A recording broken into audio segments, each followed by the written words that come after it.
present For the Record. Welcome to For the Record. I'm Naomi Coles. Today, 1 week since the moment a red SUV tore through a Christmas parade in Waukesha, leaving 6 dead and dozens injured in its wake. Suspect Darrell Brooks faces 5 and soon-to-be 6 murder charges. 1 dead, an 8-year-old boy, 5 others between 52 and 81 years old. For loved ones left behind, this holiday season is going to be anything but easy. David Bignall reports. She was a beautiful person, not only to us, but to everyone she met. I never heard a bad word about her. Everyone who met her always loved her. John Kulik, whose wife Jane was killed, told me that their last day together began at church, listening to a sermon about great couples of the world and how they are better together. So I pulled her close and started rubbing her arm, and she started rubbing my knee, and, she knew what I meant, and, we knew that that was, a word from God for us. Roughly 6 hours later, his wife was at the parade with colleagues from the bank where she worked when she was run down.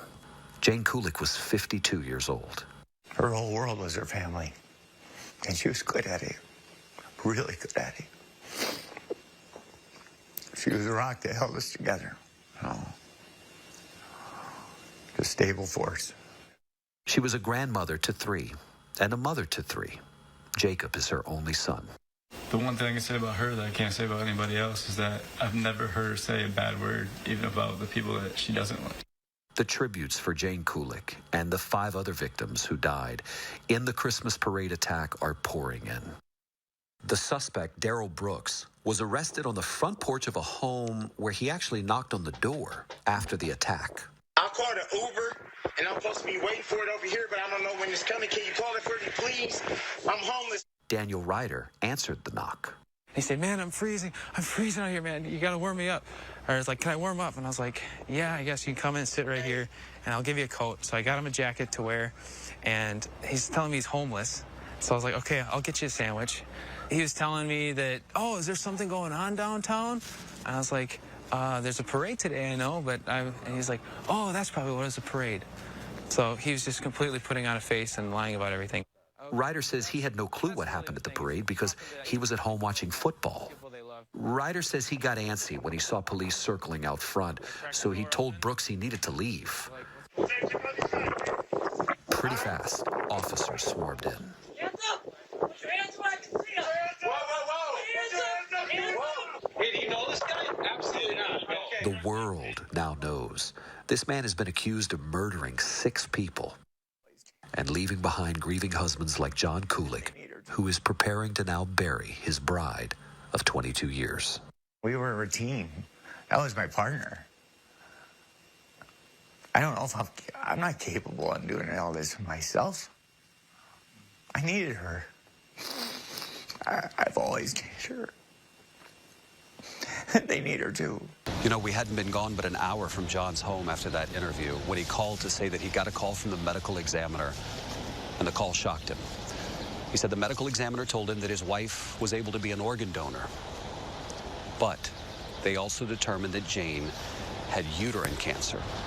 And he said, "David, she hadn't been feeling well for a while, but we had no clue about that." David Bignall, CBS News, Waukesha, Wisconsin. We have much more coverage of this tragedy online at channel3000.com. When we come back, we take a walk back in time and talk to a reporter uncovering a forgotten history of nuclear radiation research right here in Wisconsin. MG&E, building your community energy company for the future through the power of working together. Committed to cleaner, more sustainable energy, driven by innovation, fostered by shared values.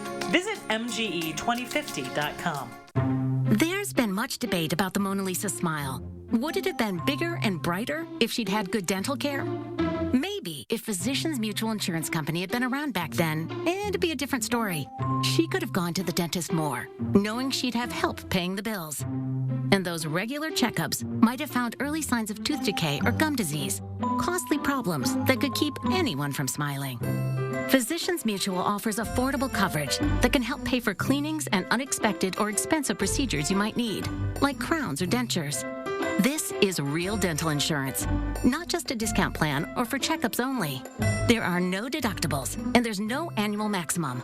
Plus, you can see any dentist you want. Call or go online today for a free information kit from Physicians Mutual. Get the dental care you need to help you stay healthy. For your free information kit with all the details, call us now or go to sendinfokit.com. It's easier than ever to get quality health insurance plans on healthcare.gov. Thanks to COVID relief, now 4 out of 5 people can get a plan for $10 or less, including checkups, cancer screenings, and more. I'm Nick, a health insurance expert at a nonprofit in Wisconsin. There are people like me in your area who provide free help to sign up and get the best deals for you. If you couldn't afford a plan before, it's time to look again. Act now to get these new prices. Call 211 to find an expert near you or visit wiscover.com. MG&E, building your community energy company for the future through the power of working together. Committed to cleaner, more sustainable energy, driven by innovation, fostered by shared values. Visit MGE2050.com.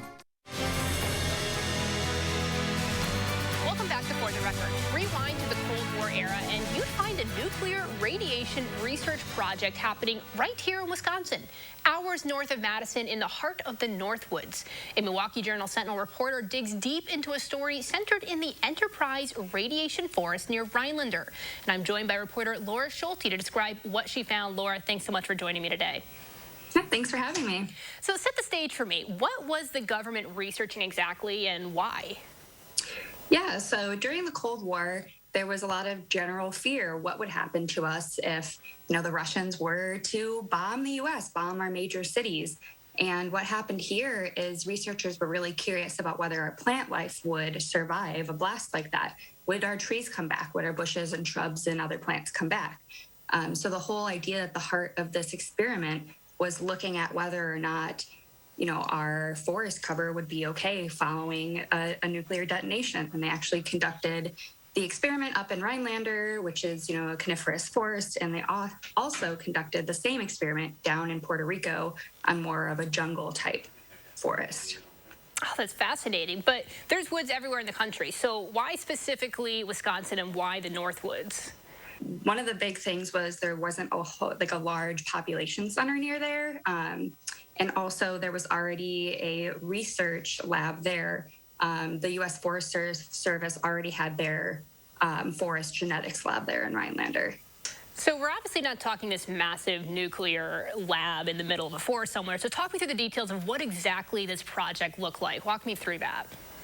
Yeah, so they had this contraption. It was called the lead pig, and it was a few feet tall, basically. And it was this big lead box, and there was a little tiny nuclear reactor in there, a nuclear cesium, piece of cesium-137. And what happened is that it was controlled radio by, some wires that was back in, a nuclear wave-proof building, and that they could control and lift the radiation source out of that little lead pig. And it would, be held up for 12 hours a day, and it would irradiate the trees and plants around it. So specifically, I want to ask you about when that little source lifts up versus down. There was a quote in your article that I want you to tell me about. So if someone walks by when it's lifted up, what would have happened? Yeah, it was really dangerous. The gentleman that I talked with, they said that it could have basically killed you. But, when it went back down into that lead chamber, it was safe to be near. So what are the long-term impacts of this research, and is there any remaining radiation effects for people living nearby? Nope. After one growing season, the government removed that radiation source from the forest, and it was the equivalent to what you would see when you get an X-ray. That's the kind of radiation that it was. So when they removed that source from the woods there, nothing was left behind. So you could go and hike through there, cross-country ski in the winter, and you are not going to pick up any radiation. There's none left. All right. Well, hey, thanks for waking up with us this morning, and thanks for joining me. Yeah, thank you so much for having me. You can recap these conversations online at channel3000.com. Thanks for joining me today. Have a healthy week. This has been For the Record.